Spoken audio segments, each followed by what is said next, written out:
चलिए जी बच्चों शुरू करते हैं। सभी लोग ठीक होंगे, आशा करता हूँ सभी लोग अपने अपने घर पर अच्छे होंगे और कोई दिक्कत नहीं होगी। सर आप देख रहे हैं एक्सपीरियंस क्लासेस, मेरा अनुभव शर्मा, मैं आपका स्वागत करता हूं। जैसा कि सर आप लोग जानते हैं हमने क्लास 12 की सीरीज़ को काफ़ी शानदार तरीके से चला रखा है, जिसमें आप सभी का बहुत अच्छा सा प्यार हमें मिल रहा है। हम आशा करते हैं आगे भी हमेशा ऐसे ही आपका प्यार हमें मिलता रहेगा, ऐसे ही अच्छे अच्छे कंटेंट आप तक पहुँचाते रहें सर। ऐसा आशीर्वाद भगवान और हमारे गुरुओं ने हमें दिया हुआ है सर।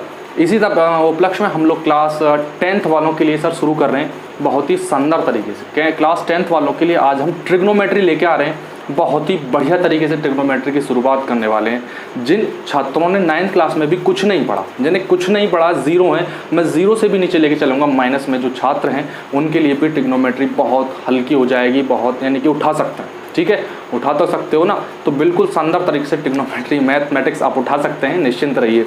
बशर्ते आपको क्या करना है, वीडियो को पूरा देखना है और सारे के सारे डाउट आपने क्लियर कर लेने हैं सर। चलिए जी भाई साहब शुरू करते हैं ट्रिग्नोमेट्री। जिन छात्रों ने बिल्कुल नहीं पढ़ा तो उन्हें हम ट्रिग्नोमेट्री के विषय में बता देते हैं। सर ट्रिग्नोमेट्री की जो उत्पत्ति हुई है वो ग्रीक भाषा से हुई है। ग्रीक भाषा से कैसे हुई है सर? उसमें 3 शब्द से मिलकर बना है ट्रिग्नोमेट्री, जिसमें पहला शब्द है आपका TRI। TRI का मतलब क्या हो गया सर? जैसा कि आप सब लोग जान रहे होंगे कि TRI का मतलब हो गया 3, यानी कि 3। ठीक है, इसके बाद आपका आ जाता है जी गौन, GON। गौन का अर्थ होता है जी 3 भुजा, यानी कि 3 हो गया TRI का अर्थ और गौन का हो गया भुजा।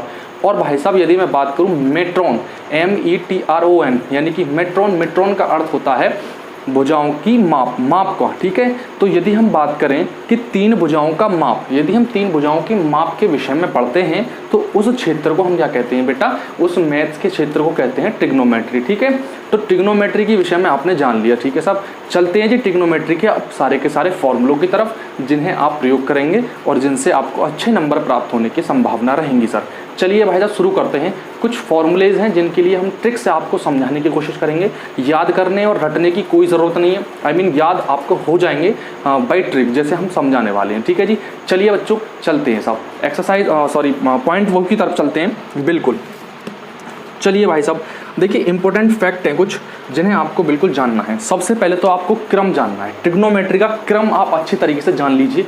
ये किसी ने दिया नहीं है, बशर्ते मैं आपको बता रहा हूँ कि क्रम आपको ये याद रखना है, जिससे आपको आसानी रहेगी याद करने में। ठीक है, तो क्रम आपको क्या याद रखना है बेटा? सिंपल तरीके से मैं आपको क्रम बता रहा हूँ। क्रम में आपको सबसे पहले रखना है 10x को। सबसे पहले आपको 10x को रखना है बेटा, ध्यान रखना। सबसे पहले क्या रखना है आपको?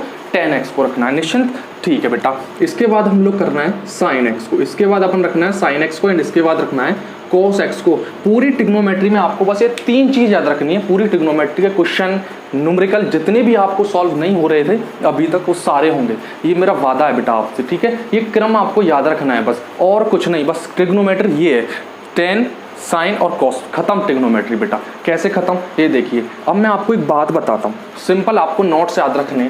यदि आप चाह सकें तो नोट्स बना लीजिए, आपके लिए आगे बहुत काम आने वाले हैं बेटा। चलिए बेटा, ठीक है, चलिए इंपॉर्टेंट विषय में जान लेते हैं। इंपॉर्टेंट, ठीक है जी। चलिए आपको क्या क्या याद रखना है, इन्हीं चीज़ों को याद रखना है। ठीक है, एक चीज़ याद रख लीजिए, मैं आपको बता रहा हूँ, साइन एक्स बेटा, साइन एक्स बराबर क्या होता है? 1 कोसेक एक्स। साइन एक्स बराबर क्या होता है? 1 कोसेक एक्स। याद है? बिल्कुल, कोई दिक्कत नहीं है। ठीक है, अब मैं एक काम करता हूँ, अब मैं क्या करता हूँ, साइन एक्स को इधर ले जाओ। अच्छा चलो, इसके नीचे 1 मान लो, क्लियर है, निश्चिंत। इसके बाद क्या करना है, साइन एक्स को इधर ले जाओ एंड कोसेक एक्स को ऊपर ले जाते हैं, कोई दिक्कत नहीं, ले जा सकते हैं। चलिए भाई साहब, चलिए तो इससे क्या करना है, इसको ऊपर ले गए, यानी कि कोसेक एक्स इक्वल्स टू 1 इधर साइन एक्स आ जाएगा।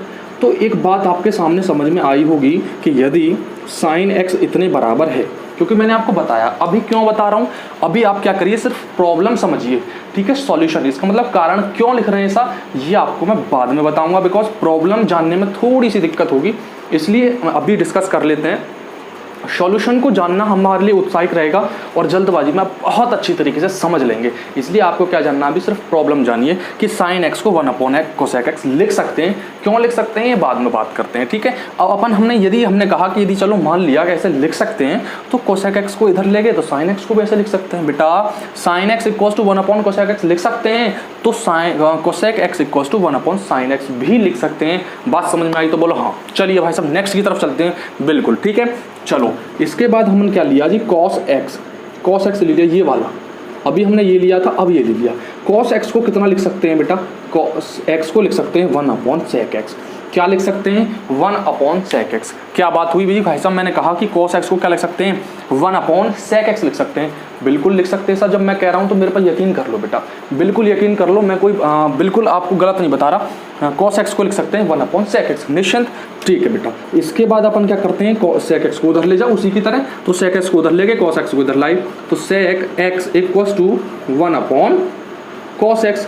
बेटा एक बात और समझ में आ गई जी आपके, तुमने कहा जी एक बात और आ गई समझ में, क्लियर। तो sec x को क्या लिख सकते हैं, 1/cos x लिख सकते हैं, क्लियर है बेटा, यहाँ तक कोई दिक्कत नहीं है। चलिए बेटा, इसके बाद अपन क्या लिख सकते हैं, देखो हमने क्या लिया जी, tan x को ले लिया। अब आपने कहा जी tan x तो पहले था, आपने बड़े लेट लिया, कोई बात ना, ले लो कोई दिक्कत नहीं है, ठीक है। tan x, अब एक tan x को क्या लिख सकते हैं, ये देख लो, tan x को बेटा लिख सकते हैं sin/cos x। क्या लिख सकते हैं, sin/cos x। ये बात समझ में आ रही है तो बेटा ट्रिग्नोमेट्री खत्म। ये देख लो, यदि ये बात समझ में आ गई तो बोलो ट्रिग्नोमेट्री खत्म, क्लियर है जी, बहुत ही सिंपल। चलिए भाई साहब चलते हैं जी, ठीक है, मैं इसे रेज करता हूँ और चलते हैं, अब बिल्कुल जादू की तरफ चलेंगे, बिल्कुल जादू की तरफ चलते हैं बेटा, जादू, ठीक है। देखिए क्या जादू है, इसको मिटा देता हूँ, बिल्कुल जादू कर दूंगा, बिल्कुल। ये नहीं है कि ज़्यादा बड़ी वीडियो हो, बहुत छोटी सी बनाऊंगा, चाहे कंप्लीट ना हो पाए, लेकिन एक पोर्शन को इस तरीके से कंप्लीट करा जाऊंगा जिसमें बिल्कुल कोई दिक्कत नहीं आएगी, फटाफट से क्वेश्चन हो जाएंगे, ठीक है। चलिए बेटा, चलो जी भाई साहब, चलो जी। देखिए मैं क्या करता हूँ, एक फिगर बना रहा हूँ बेटा, क्या बना रहा हूँ, फिगर बना रहा हूँ। देखो क्या बना रहा हूँ बेटा, एक फिगर। ये आप भी बना लें, ये आप भी बना लें बेटा फिगर, ये फिगर बना लें। इसमें मैंने क्या किया, एक ऐसी लकीर खींच दी, यानी कि ये जो एंगल है ये मैंने मिला दी है, ठीक है। किसी ने नहीं बताया होगा ऐसे आज तक, किसी ने भी, मैं चैलेंज कर रहा हूँ भाई साहब, किसी ने भी नहीं सिखाया होगा आपके लिए इस तरीके से कि ये, ठीक है, ये कोना मैंने सारे के सारे कोनों को मिला दिया। थोड़ी मेरी ड्राइंग भाई ऐसी यही है ना, तो तुम सब लोग यार कोऑपरेट करना प्लीज़, ठीक है। अब लोग हम लोग क्या कर रहे हैं, ये फिगर बना दिया मैंने। कोई दिक्कत इस फिगर में, दिक्कत तो है लेकिन आप मैनेज कर लीजिए, ठीक है। तो अपन हमारे पास क्या है, ये फिगर हमने बनाया, इसमें अपन सबसे पहले क्या करना है, ठीक है, सबसे पहले हमें क्या करना है, tan को लेना है। मैंने आपको बताया था बेटा, मैंने बताया था क्रम याद कर लो, निश्चिंत हो जाओ, ट्रिग्नोमेट्री मेरे ऊपर छोड़ दो, ठीक है। हाँ तुम्हारा भी और ट्रिग्नोमेट्री का वजन उठा लूंगा बेटा, निश्चिंत रहो, ठीक है। चलिए अब क्या करते हैं, देखो यहाँ पे इस एंगल से चलेंगे, इस वाले से, ठीक है, इस वाले से चल रहे हैं। इस पर क्या रखना है, हमें tan x को रखना है। क्या रखना है, tan x को, क्लियर है। इस पर हमने tan x को रखा, यहाँ पे लाए, यहाँ पे बेटा मैंने क्या बताया था, सेकेंड नंबर पे sin x रखा। मैंने आपको क्या बताया था, sin x रख दिया। इसके बाद हम लोग चले आगे, इस पर हमने पहुंचा बेटा क्या, cos x। इस पर हमने पहुंचा cos x, क्लियर, कोई दिक्कत नहीं हुई। चलिए हमने सबसे पहले लिया जी tan x, इसके ऊपर ये सेकंड वाले में पहुंचे sin x एंड नेक्स्ट पहुंचे तो cos x, क्लियर है जी, यहाँ तक तो कोई दिक्कत नहीं होगी। अब देखो बेटा एक बात बताओ, मैंने आपको एक चीज़ नहीं बताई, यदि आपको पता है तो बहुत बढ़िया बात है, नहीं पता तो भी कोई दिक्कत नहीं है, अभी समझा दूंगा बेटा। मैंने बताया था sin x का अपोजिट, मैंने अपोजिट का मतलब क्या है, देखो x है, x इक्वल्स टू हम क्या लिख सकते हैं 1/x, तो उसका उल्टा हो गया नहीं उल्टा। अब मैंने अभी आपको बताया था sin x इक्वल्स टू, आपने लिखा होगा बिल्कुल कितना, 1/cosec x, बिल्कुल लिखा। तो ये जो एंगल मिल रहा है बेटा, यहाँ पे लेके आओ इसे, तो इसके सामने वाला यहाँ क्या आएगा जी, cosec x। क्या बात है बेटा, बात समझी। यदि मैंने कहा कि sin x का उल्टा क्या होता है, cosec x, तो आपको यहाँ लिखना है, ठीक है, कोई दिक्कत, समझा दूंगा। अभी आपको मैं याद कराने की वाली बता रहा था, याद नहीं करना बेटा, क्या करना है, इस फिगर को दिमाग में रखना है, ठीक है। अभी लिख लेंगे, देखो सारे के सारे फॉर्मूले। अब हम पहुंचे जी cos x के, तो cos x का मैंने उल्टा क्या बताया था, हेलो, cos x का उल्टा बेटा, cos x का उल्टा यार मैंने sec x नहीं बताया अभी, और sec x का उल्टा क्या बताया था, 1/cos x। बात समझ में आ रही है। चलिए बेटा cos x इक्वल्स टू कितना, यानी कि cos x का अपोजिट कितना, sec x, कितना, sec x। अब आपको tan x का नहीं पता है ना, तो बेटा tan x का जो उल्टा होता है वो cot x होता है, बिल्कुल दिमाग में बैठा लो, यहाँ इसे खोल लो थोड़ा सा, है ना।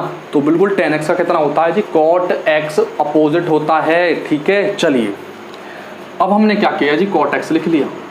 अब एक बात बताओ, क्या आपको फॉर्मूले पहले वाले याद नहीं हुए अभी तक, नहीं हुए, तो मैं आपको बिल्कुल अभी करा देता हूँ बेटा। देखो हमेशा इस फिगर को याद रखना, याद है। अब क्या करना है, आपको क्लॉकवाइज चलना है।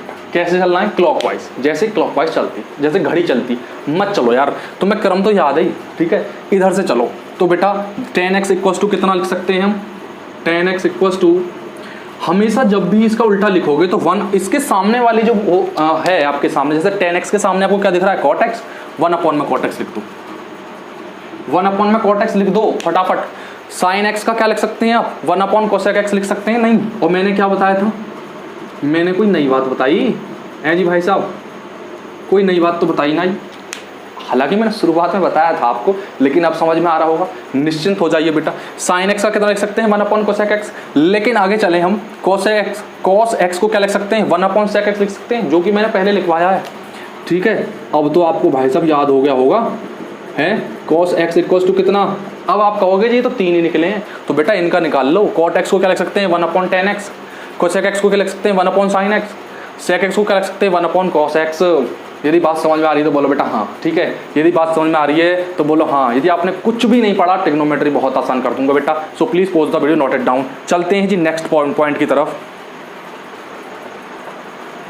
चलिए भाई साहब शुरू करते हैं जी। मैंने वीडियो को पॉज करके थोड़ा सा ठीक कर लिया है इसी चित्र से, क्योंकि अभी और फॉर्मूले इसी से निकलने वाले हैं। बिकॉज आपको ये फॉर्मूला, ये जो फिगर है ना, ये याद हो गया ना, तो ये समझ लो बिल्कुल बेटा निश्चिंत हो जाओ। ट्रिग्नोमेट्री इसी पर है पूरा, है ना। ये अपने हाथों से बनाया गया है, बिल्कुल निश्चिंत रहो। बाकायदा इस पर कुछ थोड़ा टाइम दिया गया है, तब जाके आपके लिए पहुंचाया जा रहा है सर, है ना। तो बेसिक इस पर थोड़ा सा ध्यान दे लो। ट्रिग्नोमेट्री बहुत आसान है। अब आपको याद करने रटने की जरूरत खत्म, फॉर्मूले रटना है, ये खत्म है बेटा, इसी पे सब कुछ है। बाकी और आगे फॉर्मूलों के लिए हम आगे फॉर्मूलों के लिए कुछ ना कुछ बेटा कर रहे हैं तैयारी, जिसमें आपके लिए बहुत बड़ा फायदा होने वाला है। चलिए बेटा इस पे बात कर लेते हैं, ठीक है। टाइम को बिल्कुल बचा रखें बेटा। अब आपको क्या करना है, मैंने आपको एक बात बताई थी, मैंने आपको एक जादू सिखाया था। जादू तो जो है वो सिखा दिया, लेकिन एक साधारण सी बात मैंने आपको बताई थी कि 10x equals to sin x upon cos x।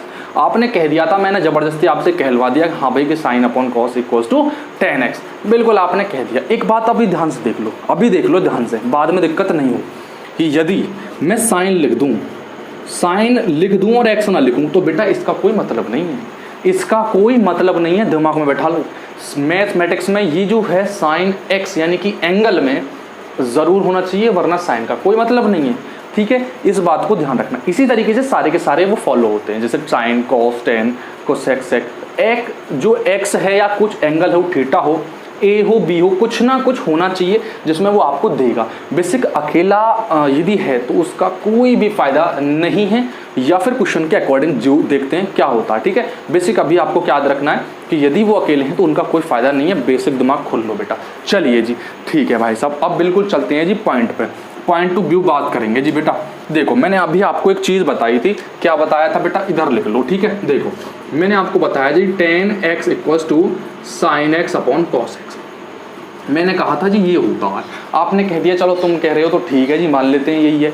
बेटा मैंने कही नहीं थी, मैं इसके अकॉर्डिंग आपको बता रहा हूँ। यदि ये बात वास्तव में ठीक है, अब मान लो मैं जबरदस्ती कहलवा रहा हूँ, मानो, ठीक है, मान लिया, चलो ठीक है। तो sin x upon cos x है, तो बेटा जब 10x इन दोनों के बटे में आ सकता है तो क्या एक फॉर्मूला ये नहीं बनेगा, sin x equals to cos x upon cot x। यदि बात समझ में आई तो बोलो हाँ। क्या ये फॉर्मूला नहीं बनेगा, sin x upon cos x upon cot x? जब sin अपॉन cos बेटा बनता है, यही फॉर्मूला है, सॉल्व करके देख लो कॉल आएगा। तो इन फॉर्मूलों को आप याद रखिए, ट्रिक है ये। आपको क्वेश्चन मिलेगा, फटाफट से आप क्वेश्चन करोगे। हो सकता है आपको भैया cot x की वैल्यू दे दे और cos किसकी वैल्यू दे दे, cos x की वैल्यू दे दे, sin x पूछ ले, तो फटाफट इस फॉर्मूले को लगाओगे, आंसर आपके सामने। चलिए बेटा नेक्स्ट, अब हमारे पास वैल्यू देखो, हमने 10x की निकाल ली और sin x की निकाल ली। अब हमें जरूरत है cos x की, तो बेटा इसके बटे में इसको बटे नहीं रख सकता, यानी कि cos x equals to cot x upon cosec x। ये बात समझ में आई तो बोलो हाँ बेटा। सो प्लीज नोट कर लो बेटा।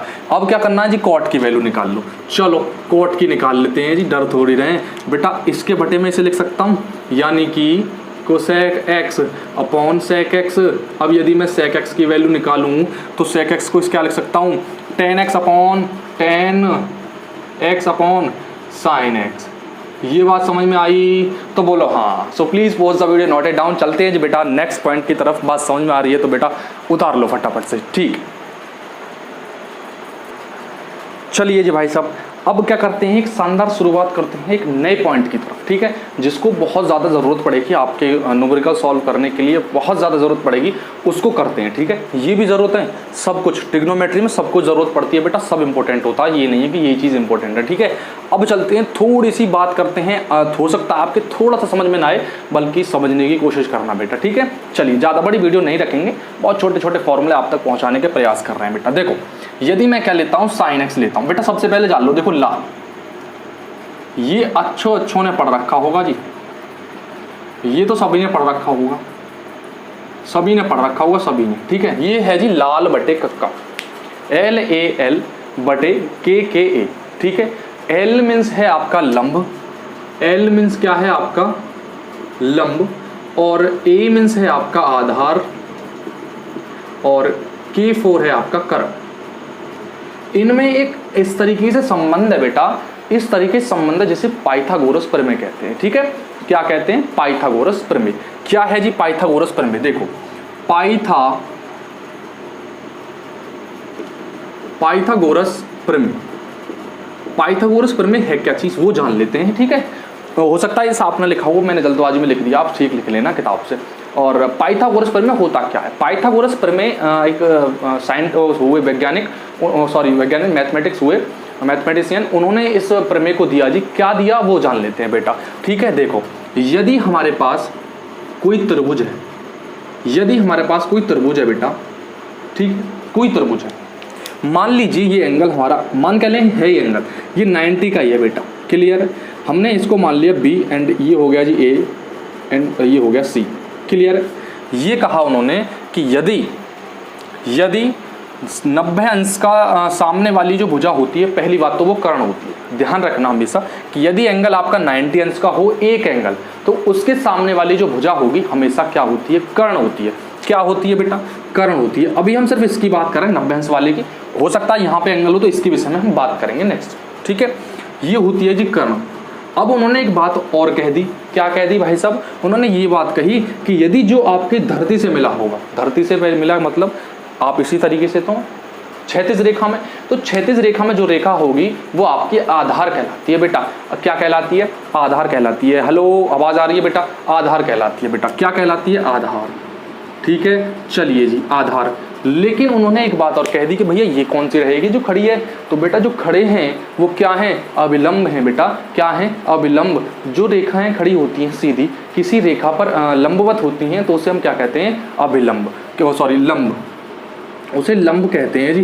क्या कहते हैं, लंब। अब उन्होंने इनके बीच एक संबंध प्रदर्शित किया। वास्तव में वो संबंध जो है बहुत ही मस्त है, जिससे न्यूमेरिकल बहुत जल्दी सॉल्व हो जाते हैं सर, और बहुत बड़े बड़े न्यूमेरिकलों में उसका प्रयोग होता है। वास्तव में गजब का उन्होंने एक संबंध दिया साहब। क्या संबंध, देखते हैं बेटा। कर्ण का यदि होल स्क्वायर करते हैं सर, यदि क्या करते हैं, कर्ण का होल स्क्वायर करते हैं, तो कर्ण का होल स्क्वायर किसके बराबर होता है, यानी कि कर्ण का यदि वर्ग करें तो इसके वर्ग के बराबर एंड इसके वर्ग के योगफल के बराबर होता है। क्या कि यदि मैं आधार का वर्ग करूं, आधार का कर दूं वर्ग, प्लस और लंब का वर्ग कर दूं, तो बात क्या बनी जी भैया, बात क्या बनती है, बात ये बनती है जी कि कर्ण का वर्ग जो बराबर होता है वो आधार के स्क्वायर के और प्लस लंब के बराबर होता है, ठीक है जी।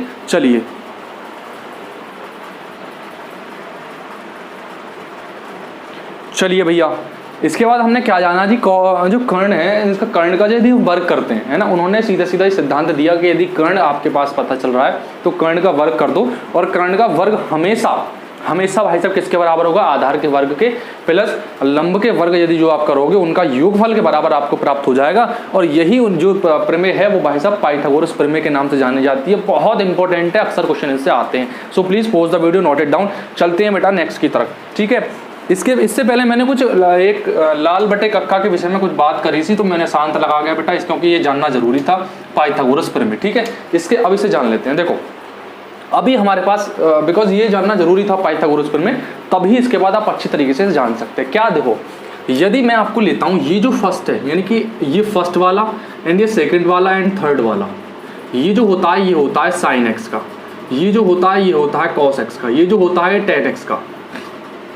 मैंने आपको जो क्रम बताया था वो क्या था, ten x sine x cos x. लेकिन इसमें तो बेटा उल्टा हो रहा है, ठीक है। tan x सबसे लास्ट में पहुंच गया and sin x cos x का वही क्रम है, तो आपको याद रखना है, ठीक है। इस विषय में भी आपको याद रखना है, वो ट्रिक के लिए था, ये भी आपको याद रखना है, ठीक है। अब एक बात निकली यहां से कि यदि sin x की वैल्यू किसके बराबर होगी, लंब बटे कर्ण के, ये बात समझी। cos x की वैल्यू कितनी होगी, आधार बटे कर्ण के, आधार बटे कर्ण a/1 की, इसका मतलब आधार बटे कर्ण। एंड tan x की वैल्यू कितनी होगी, लंब बटे आधार, लंब बटे आधार, बिकॉज हमें क्या क्या प्राप्त होता है, l बटे के एंड a बटे के, और तीसरा जो प्राप्त होता है वो l बटे a। तो इनको हम सीधा सीधा मैंने बता दिया, L फॉर लंब, K फॉर कर्ण, A फॉर आधार। So please pause the video, note it down. चलते हैं बेटा नेक्स्ट पॉइंट की तरफ, मोस्ट इंपोर्टेंट पॉइंट आने वाला है सब, सो इसे नोट कर लीजिए। चलते हैं, चलिए भाई साहब, बिल्कुल। अब आपने भाई साहब ये चित्र फिर देखो, ये चित्र जो है बहुत ज़्यादा इंपॉर्टेंट है, इस पर बहुत काम किया गया तब के कामयाब बना, ठीक है। तो इसे बिल्कुल दिमाग में रख लो। जैसे कि मैंने आपको बताया, इधर tan x रखना है, जस्ट अपोजिट cot x रखना है, उधर आपको क्रम में sin x रखना है, जस्ट अपोजिट cosec x रखना है, एंड सिमिलर cosec x रखना है, जस्ट अपोजिट sec x रखना है। बिल्कुल सब है, कोई दिक्कत नहीं है। चलिए अब आप कहने वाले हैं जी ये क्या है बेटा, स्क्वायर लॉ आपने पढ़ा होगा, स्क्वायर लॉ फॉर्मूला क्या है जी, वर्ग स्क्वायर लॉ फॉर्मूला क्या है। आपने बहुत सारे फॉर्मूले पढ़े होंगे, sine square x plus cos square equals to 1, ठीक है, और माइनस में भी होता है, ठीक है। तो ये जो फॉर्मूले हैं आपने बहुत ही शानदार तरीके से पढ़ रखे होंगे, वो फॉर्मूले सारे के सारे आज हम लोग डिस्कस करने वाले हैं, बहुत ही इंपॉर्टेंट तरीके से, मतलब याद करने की ज़रूरत नहीं है आपको, बिल्कुल अभी हो जाएंगे 1 मिनट में। देखो कैसे याद होते हैं, देखिए मैं क्या करता हूँ, एक एरो लेता हूँ बेटा यहाँ से, एंड इस एरो को देखो, इसमें क्या है 1 और रखा है मैंने, ये चीज़ और देख लीजिए क्या रखा है, 1 और रखा है बीच में। क्यों रखा है इसके विषय में आप 1 मिनट में जान जाओगे, बताने की ज़रूरत नहीं पड़ने वाली बेटा, क्या बताने की ज़रूरत नहीं पड़ेगी। देखो मैंने यहाँ से इस एरो को लिया और इस एरो को मैं यहाँ से ले गया, और यहाँ से लेने जाने के बाद यहाँ ले आया, कहाँ, यहाँ से चला sin x के पास से cos x के पास गया और मुड़ा 1 के पास आ गया, ठीक है। अब एक बात सुनो, क्या sin स्क्वायर x का वर्ग करूं और इसका वर्ग करूं तो क्या एक फॉर्मूला बनता है आपके सामने, sin square x plus cos square x equals to किसके, 1 के बराबर। बात समझ में आई, फॉर्मूला याद करने का काम खत्म, बिल्कुल खत्म। क्या करना है आपको, यहाँ से इस एरो को लाना है सीधा, इक्वल्स टू अपने दिमाग में रखो, एरो यहाँ से आया, sin square x equals to plus cos square equals to sorry sin square x plus cos square x equals to 1 आपके लिए यहाँ से फॉर्मूला आपके लिए सामने आ जाएगा, कोई दिक्कत नहीं आएगी, याद करने वाला काम खत्म। अब आप कहोगे जी ये तो एक ही फॉर्मूला है और भी बताओ, तो बिल्कुल बेटा लो, अगला लो, बिल्कुल संभालो भाई साहब। देखिए अब क्या करना है बेटा, देखो अब ये जो है एरो ऐसे आया, ऐसे, अब ये जाएगा कैसे, ऐसे जाएगा या ना जाएगा, बोलो हाँ जाएगा। ऐसे आया तो ऐसे तो निकल के जाएगा। अब मैंने क्या बात कह दी कि यदि मैं 1 का स्क्वायर कर दूं प्लस कोसेक स्क्वायर x का स्क्वायर कर दूं तो बेटा किसके बराबर होगा, कॉट स्क्वायर x के। बात समझ में आई बेटा, इसका भी वर्ग है, इसके भी वर्ग होता है, ठीक है। तो किसके बराबर होगा, यानी 1 का square plus cosec square x equals to cot square x। बात समझ में, ये भी एक फॉर्मूला है, सो आप नोट कर लीजिए बेटा, इसे भी आप क्या कर लीजिए, नोट कर लीजिए, ठीक है जी। अब कैसे करना है जी, अब आपके समझ में आएगी जी, कोई बात नहीं आई अभी तक, ठीक है। अब देखिए यदि ये एरो इधर गया तो अब किसकी तरफ जाएगा, जस्ट तुरंत जाएगा ये tan x की तरफ, तो तुरंत किसकी तरफ जाएगा, tan x की तरफ जाएगा, नहीं जाएगा। चलिए तो tan x की तरफ सीधा नहीं पहुंचेगा ये, क्यों, क्योंकि बेटा यहाँ से इस पर ये मिल रहा है, ये मिल रहा है ना, यहाँ बेटा बीच में कट रहा है, तो अभी tan x कैसे पहुंच जाएगा। तो ये जब इधर से निकला यहाँ से, तो ये निकलेगा इस तरीके से एंड इस तरीके से निकलेगा, ठीक है, और इसकी तरफ जाएगा। तो एक बात बताओ, यहाँ पर मोड़ है, मोड़ आया, तो मैंने कहा कि यदि मैं 1 का स्क्वायर कर दूं और प्लस सेक स्क्वायर x कर दूं तो किसके बराबर होगा, tan स्क्वायर x के बराबर होगा। ये भी एक फॉर्मूला है। सो तीनों फॉर्मूले निकले, मैं इधर क्या कर देता हूँ, उन्हें दोबारा से कर देता हूँ, लिख देता हूँ ताकि आपको समझ में आ जाए, कोई दिक्कत नहीं होगी जी भाई साहब, ठीक है। इसके बाद हमारे पास निकला जी 1 का होल स्क्वायर, तो 1 का स्क्वायर 1 ही रहता है, एंड कोसेक एक्स का square equals to cot square x. चाहो तो देखो, चाहो तो ऊपर वाले से के फॉर्मूले निकल सकते हैं। जैसे साइन स्क्वायर एक्स की वैल्यू निकालना चाहो तो sine square x equals to 1 minus के कॉस स्क्वायर एक्स। यदि आप कॉस स्क्वायर एक्स की वैल्यू निकालना चाहो तो 1 माइनस के साइन स्क्वायर एक्स।